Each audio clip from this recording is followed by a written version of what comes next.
Hello, everybody, and welcome to episode 5 of Equality and Diversity. And today I have the amazing Priscilla here today to explain what she does in the creative entertainment industries. So Priscilla, would you like to introduce yourself and tell the audience a little bit about what you do? Sure, thanks, Saskia. So I'm Priscilla. I'm a freelance marketing manager, and I'm also creating my own startup, which is a marketplace for minority-owned businesses here in the UK.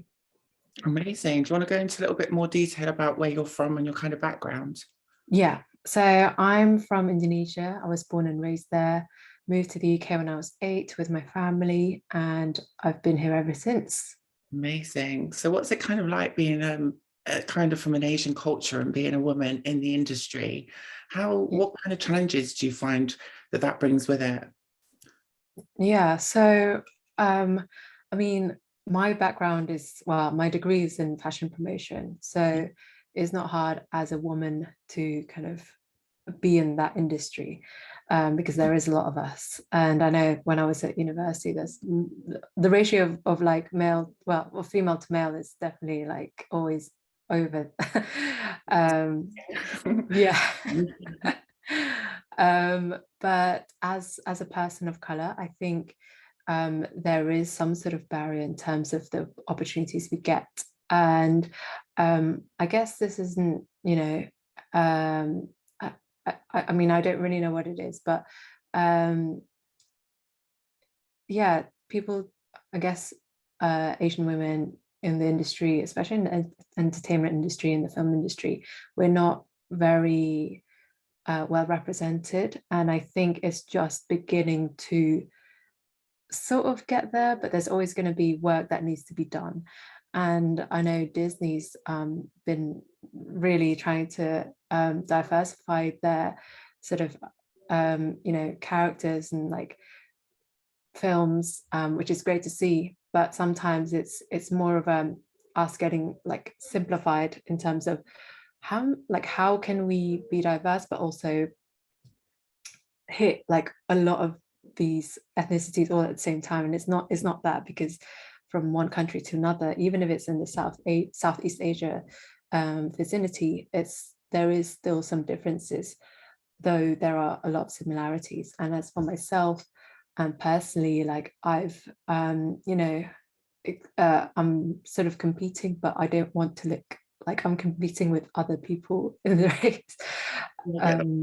Yeah, you know what I mean? And I think a lot of it is to do with connections. And so, as long as you're well connected with people in the industry, then you have a foot in. But that also comes at, a privilege, and who you surround yourself with and your background and that kind of thing. That's a great point. So tell us a little bit about your background and tell us like a little bit more about your history and what you've done in the past and your kind of educational background. So tell us a bit more about that. Yeah, so I mean, I always say to people like, if I had not moved to the UK, I don't think I'd be doing what I'm doing now. And I know a lot of Asian countries tend to focus on the traditional route of like, oh, you need to become a doctor or an engineer or like, a lawyer, just so that there is that financial stability. Yeah. But my parents have, well, my dad especially, have always told me, it doesn't matter what you do as long as you're successful at it. And I'm like, I don't know what success means. but that was really encouraging, because I know a lot of parents don't always want their kids to do whatever they want. And so I went to school, did GCSEs and stuff, and found that I was good at textiles, and that's where I started exploring, oh, maybe I could be in the fashion industry. Amazing. I love drawing. I've been drawing since, like obviously at the start of time, but like yeah. And I think the most important thing for me to be able to pursue a creative career was the teachers that actually encouraged me and complimented my work. And they would say like, oh, Priscilla, well done, like I love the way you do this. And I'm like, oh, that's great, like I have a strength to fall back on. And so it was those teachers in primary school that really encouraged me to keep going in my creativity. And that resulted in me pursuing, fashion at first, thinking that I wanted to be a designer, but I didn't like sewing or the more technical side of design. I love, illustrating and designing on paper, but other things, I was like, I just leave it to someone else. So that's why I did fashion promotion, because like I get to explore different mediums and seeing what works in terms of storytelling. And I think storytelling is so important in any sort of industry that you're in, especially in the creative industry. And one of my tutors when I was doing art foundation at Arts University Bournemouth was she told me, look, your background, like you're way ahead of everyone else, because you have something that they don't. And most of the people in my group for the fashion and textiles sort of pathway were mostly white. And so she told me, like, look, you've got this that these people don't have, so make sure you make the most of it. And I've always put that in my thoughts and be like, okay, well, what can I do to express myself and to let other people know about where I come from, because that is also important. And my dad always says, like, don't forget where you come from. And to this day, I still haven't got a British passport. That's beautiful though, how you've kind of brought that out in your work and your creativity. I think that's amazing. And some of the things you've shared with us in this talk, it's just been really inspirational to hear that, and how beautiful, like, to feel empowered by people at such a young age, and that's kind of you carry on. I think that's kind of similar a little bit to my own kind of journey, in a way where I felt that I was encouraged to do something I was good at, and that's kind of, I've stuck with it because I enjoyed it. And I think that's definitely something that the viewers could kind of get, is if you feel a passion for something, you really enjoy it, then stick at it, because I think that's definitely, something that's worth doing. Yeah, sorry, my mom just came. I think, it's really hard to know as a young person, like, what you want to do in life. And I think the education system kind of, I guess, puts us under pressure to actually know, okay, well, for your GCSEs, what kind of subjects you want to do, and then, like, for your A levels, like, what for 3 or 4 subjects that you want to continue, and then you have to choose a course that hopefully you'd like by the end of the 3 or 4 years. But a lot of people that I know, they don't tend to use their degrees for their future jobs. And so in my mind, I'm like, no, I wouldn't want to be spending or investing a lot of money in something that I'm not going to use in the future. And I think, as important as education is, it's more important to actually find out, like, what it is that you're passionate about and how you can turn that or monetize that, even though that is probably the hardest, like, way to go about your career. But you feel so much more passionate and so much more determined and motivated to do what you do every day.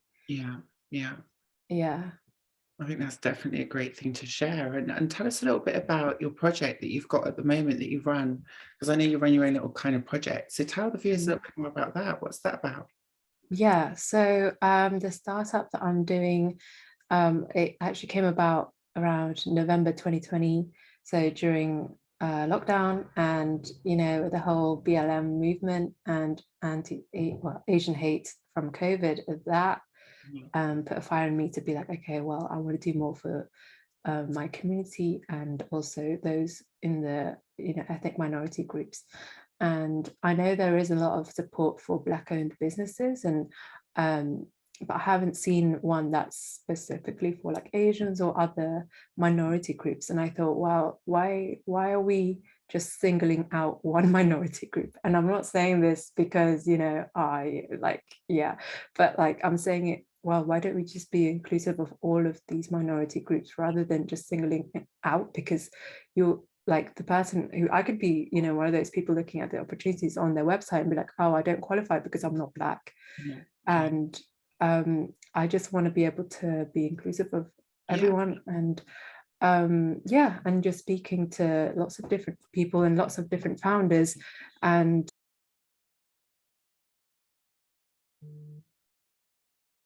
sorry, and be like, well, you don't have to go into traditional route of university and then getting a job. Like, you can do what you like, and if you don't know where to start, like, we can be your first point of contact in terms of connections, and like, oh, how do you start a business and that kind of thing.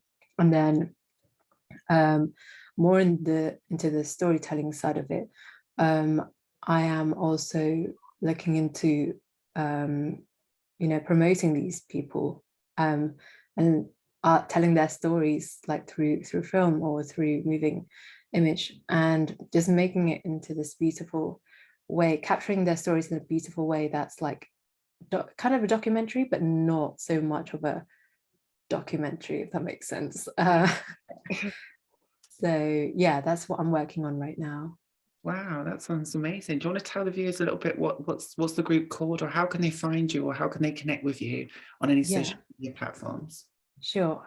So it's called ARAH, ARAH, and we have a website that is still in the works, so you might not see anything on there, but it's arah.club, and that's also our handle on Instagram, so you can add us on there, and we can also get you on a mailing list. You can email us hello@arah.club, and yeah, we're looking for anyone who's interested in kind of being in the community. Will help you in any way, and if you ever want to become allies as well, that's really important, to support us in our work, and seeing whether you can help these founders and creatives to in their journeys.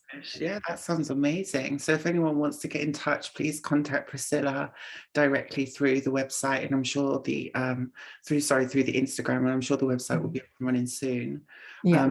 Do people have to be educated? Do they have to be at kind of educational level to contact you, or is that literally any level? Can anyone do that?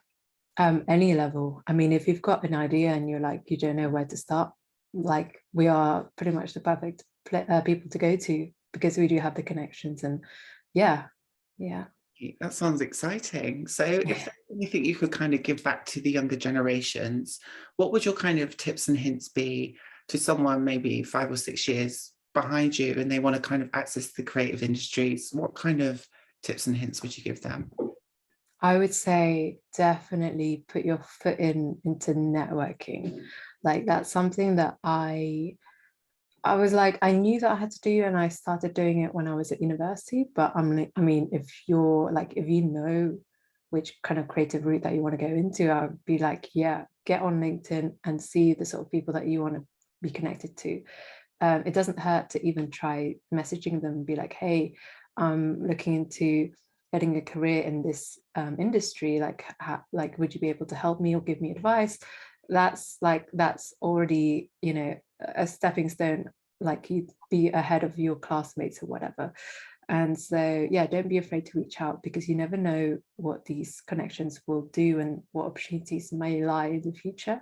And just start working, like, even if it's really rubbish, like, your talent is something that you have to hone every day and every time, and you can only be so great at one thing if you put in the work. And so keep putting in the work and keep working at it, and getting feedback, asking for feedback. And if you have someone that has done it all in life in terms of career, then ask them if they could be your mentor, and yeah, they will put you into the right direction, in the right path.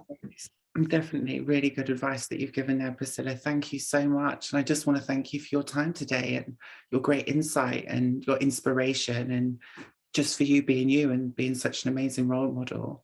So thank you so much. I really do appreciate it. And I wish you all the success for the future. I'm sure you're going to have great successes, and I'm sure I'm going to speak to you again soon. So Yeah, no, definitely. Thank you so much for having me. Total pleasure. I hope you have a good afternoon. Thanks, you too. Thank you. All right. Bye. Bye. Bye. Bye.